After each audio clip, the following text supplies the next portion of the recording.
अस्सलाम वालेकुम। University parking का मोड़ काटते हुए काले रंग की एक चमचमाती कार तेज़ी से आगे बढ़ी और मेन गेट के सामने आकर रुक गई।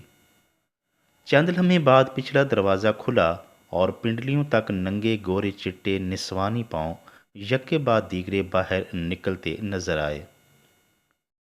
काले रंग की जीन्स और हाफ बाजू सफ़ेद शर्ट में मलबूस एक हसीना ने खुले सुरमाई बालों को दुरुस्त किया, काजल लगी मोटी मोटी आंखों पर काले रंग का चश्मा लगाया, हैंडबैग के बैरूनी जानिब जुड़े छोटे से शीशे में अपने चेहरे का मुआयना किया और बहुत सी तरसती आंखों को, जो कब से उसकी फर्श राह थी, क़यामत खेज हुस्न के दीदार से शर्फ याब कराते हुए गाड़ी से बाहर निकल आई। इर्द गिर्द के माहौल का तायराना जायज़ा लिया और फिर दोनों नंगे बाजुओं को हवा में लहराते हुए एक ऐसी गहरी अंगड़ाई ली गोया कि धरती को हिलाकर रख दिया हो।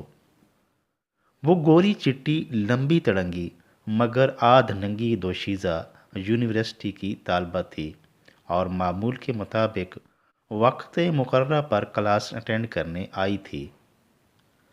हसीना तालबा ने एक नज़र सूरज की तरफ दौड़ाई, जो कि दरख्त की ओट से उसका दीदार करने की कोशिश कर रहा था, मगर फिर कोई ख्याल आते ही यकदम गाड़ी की तरफ मुड़ी और झुककर पिछली सीट से कोई चीज़ उठाने लगी।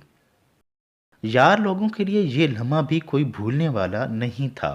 कमर में खम क्या आया कि तंग, नरमो नाजिक, बारीक और मुख्तसर शर्ट का नाता जीन्स की पेंट से टूट गया और काले रंग की गाड़ी की ओट में सुर्खो सफ़ेद कमर लिशकारे मारने लगी।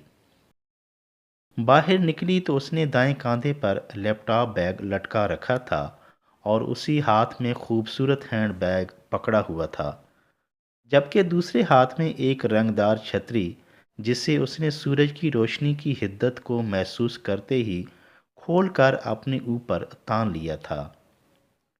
वो छतरी की छांव में इर्द गिर्द के माहौल से बेनियाज खरामा खरामा चलते यूनिवर्सिटी गेट की तरफ बढ़ने लगी।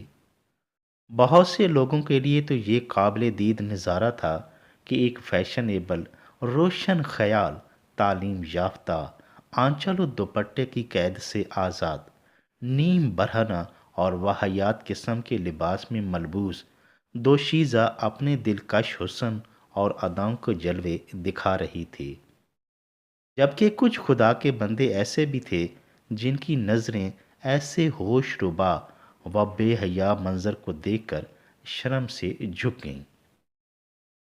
उन्होंने अस्तगफिरुल्लाह कहते हुए नज़रें दूसरी तरफ फेर लीं कि अखलाक सोज मंजर देखने की सख्त नहीं। इन अजीम लोगों में चाचा रहमत माली भी शामिल था, जिसने अपना लड़कपन और जवानी यूनिवर्सिटी की आबियारी करते गुजार दी थी और अगले साल रिटायर होने वाला था।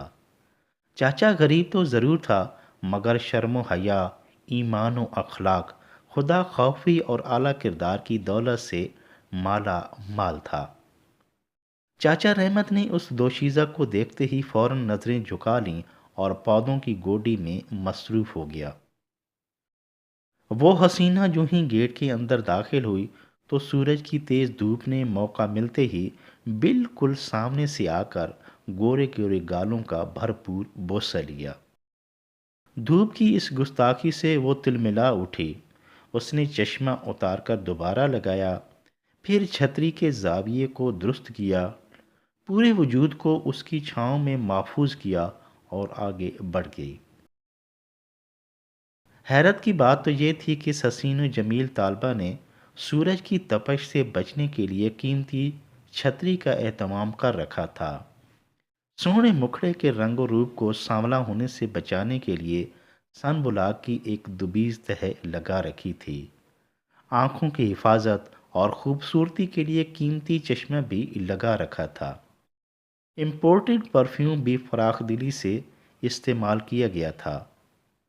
बनना, संवरना, खूबसूरत दिखना और अपनी हिफाजत करना हर इंसान का बुनियादी हक है और ख़ास तौर पर सफाई सुथराई की तरगीब भी दी गई है। مگر افسوس کی بات تو یہ تھی کہ اس دوشیزہ نے جہنم کی آگ اور دوزخ کی حدت سے بچنے کے لیے کوئی انتظام نہیں کر رکھا تھا۔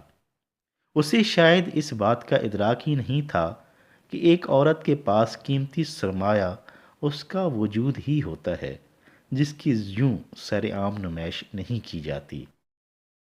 وہ نہ صرف خود نیم برہنہ ہو کر ہمارے معاشرے اور اسلامی اقدار کی دھجیاں اڑا رہی تھی، بلکہ نہ جانے کتنے لوگوں کو بد نظری کے گناہ میں مبتلا کر رہی تھی۔ اسے اندازہ نہیں تھا کہ لوگوں کی ہوس زدہ نظریں اس کے نیم برہنہ وجود میں پیوست ہو کر کیا طوفان برپا کریں گی۔ آخر نظروں کے بھی اچھے یا برے اثرات تو ہوتے ہی ہیں نا۔ اس تعلیم کا کیا فائدہ جو روشن خیالی اور بولڈنس کے نام پر ایک جوان بیٹی کو بے شرم اور بے پردہ بنا دے۔ ایسے والدین کے لیے بھی لمحہ فکریہ ہے کہ جن کی بیٹی شرم و حیا کا پیکر بننے کی بجائے ہوس پرست لوگوں کے لیے تماشا اور کھلونا بننے پر ترجیح دیتی ہو۔ خدا را اپنی بیٹیوں پر خاص توجہ دیں اور انہیں زمانے کی سختیوں سے بچانے کے ساتھ ساتھ اخروی عذاب سے محفوظ رکھنے کی تعلیم و تربیت بھی ضرور دیں۔ انہیں اپنی عزت و عصمت کی حفاظت کرنے کا شعور دیں۔